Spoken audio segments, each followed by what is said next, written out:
Despite Hamilton's move to Ferrari and rumours about a massive exodus of technical staff at Mercedes in the following weeks, the Brackley-based squad is still optimistic about being competitive in 2024 with a new design of the car they're about to introduce.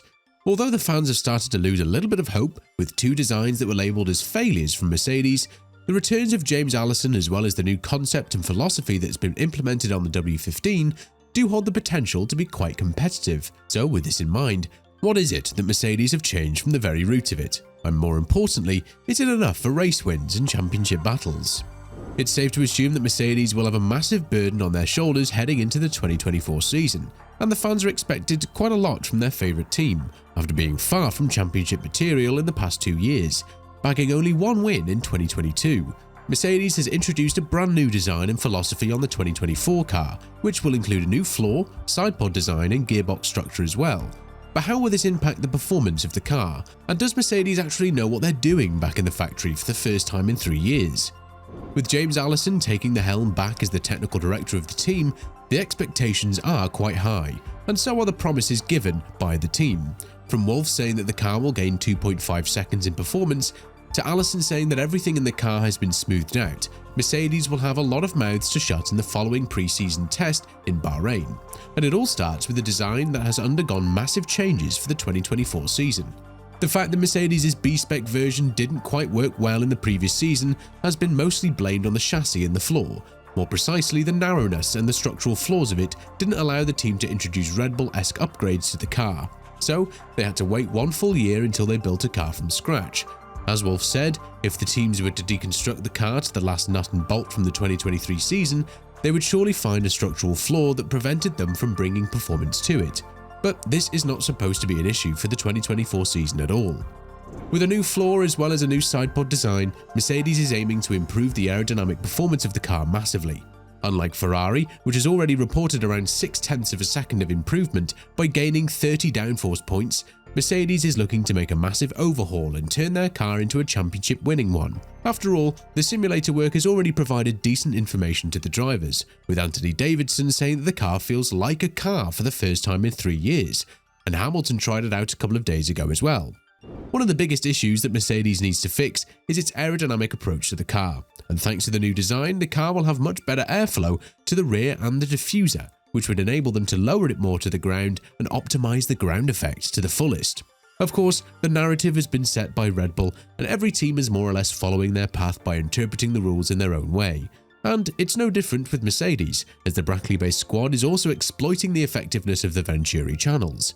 These are one of the most important factors when it comes to effective airflow being navigated through the rear of the car from the side pods, and after seeing how much performance Red Bull gained from this part only, it was only natural for them to change the floor, the chassis and the side pod design in order to try and make their own performance leap with the W15. But apart from these changes, which were constantly mentioned by Allison and Wolff, Mercedes is applying changes to its suspension. The rigid structure of the 2023 suspension didn't allow the car to adapt to the rest of the concept, and now that is also being changed. The car will be a lot more manoeuvrable in the corners, and it will provide the drivers with a much more stable platform to work with.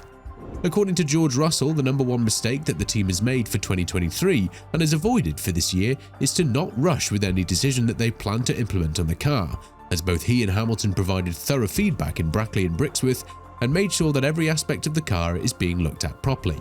When talking about this matter to a further extent, the Brit went on to say, "Last year the concept was a little bit rushed.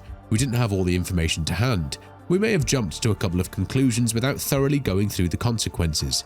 And we learned when the car hit the ground this year that we made a step forward in some regards, but it came with a lot of baggage and we hadn't taken that into consideration. So I think we've done a great job to truly understand what we need." Another very important aspect of Mercedes' development is the new gearbox, something that is granted to give them much better airflow for one very simple reason: they can adapt it to the new design of the car. Unlike with the W13 and the W14, where the zero-pod design and the B-spec one prohibited the car from implementing a much more compacted and aerodynamically more efficient gearbox, this won't be the scenario with the W15. Even Aston Martin was looking forward to putting a more compacted gearbox on the AMR 23, but they were unable to do so because they're supplying this part from Mercedes, and had it been more compacted, it would have made the car a lot more competitive, considering the fact that the AMR 23 has drawn inspiration from Red Bull in terms of the design. Now that this issue has been solved, Mercedes has one more thing to do: test out the car in Bahrain and see whether they'll be harvesting the fruits of their own labour, or if this will turn out to be the third consecutive year in which they failed to produce a competitive car. Although the mood is generally positive in the team, Toto Wolff has alerted to a bit more of a conservative approach to this entire season, saying the fact that the team has changed every concept of the car doesn't mean they're automatically the best on the grid. They could have, yet again, understood everything wrong. Adding to this matter, he went on to say, "We are changing the concept. We are completely moving away from how we laid out the chassis, the weight distribution, the airflow. Literally, there is almost every component being changed, because only by doing that, I think we have a chance. We could get it wrong also, so between not gaining what we expect to catching up and making a big step and competing at the front, everything is possible." If you ask me today, as always, skepticism is present in my voice, but that's the mentality of the team that pushes us forward, to never give up. There is also a lot at stake for Mercedes in 2024, especially after Hamilton's departure to Ferrari sparks talks about how the team doesn't know how to build cars and how the 7-time world champion has lost faith in the engineers as well as Toto Wolff. Quite frankly, Hamilton did state many times that there should be responsibility taken from the engineers as to why the cars in 2022 and 2023 were so bad, even though they provided so much feedback on it. But his departure has really made everyone think as to whether or not Mercedes can be competitive again in the foreseeable future. This is a scenario that has been discussed by Michael Schumacher's brother Ralf, who is also a former F1 driver, saying that if the team somehow misses the target for 2024, then it would mean that they no longer understand how to build cars and they would need a massive reconstruction of the team. Adding to this matter, Ralf said, "Mercedes has to get its act together as quickly as possible. There's no question about it. If not, that would mean continuous weakness. It would mean they obviously no longer understand how to build a car capable of winning, and that would be disastrous for a brand like Mercedes and with its successes in recent years. Mercedes will have to watch out for the progress that the rest of the grid has made, such as teams like Ferrari and McLaren. Obviously, Hamilton's move to Ferrari from 2025 onwards does hint that the Maranello team is on the right track to dethrone Red Bull, meaning that he wants to be there when it happens and win the 8th championship in his career, which would end all discussion as to who is the greatest driver of all time. But on the other hand, you have teams like McLaren who have been more or less the second fastest team in the second half of 2023, and the statements that are coming from Woking are quite depressing if you're a Mercedes or Ferrari fan.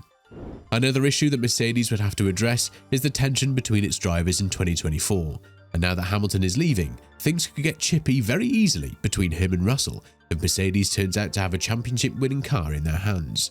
Russell has made it clear that his priorities are not to only match but beat Hamilton's performance, and now that he knows Hamilton won't be there in 2024, it's very likely that he'll receive the team's support much more than the 7-time world champion. That is, if the changes that Mercedes applied to the W15 actually work. And with this in mind, do you think that the Brackley-based squad has built competitive machinery for 2024? Let us know in the comments below.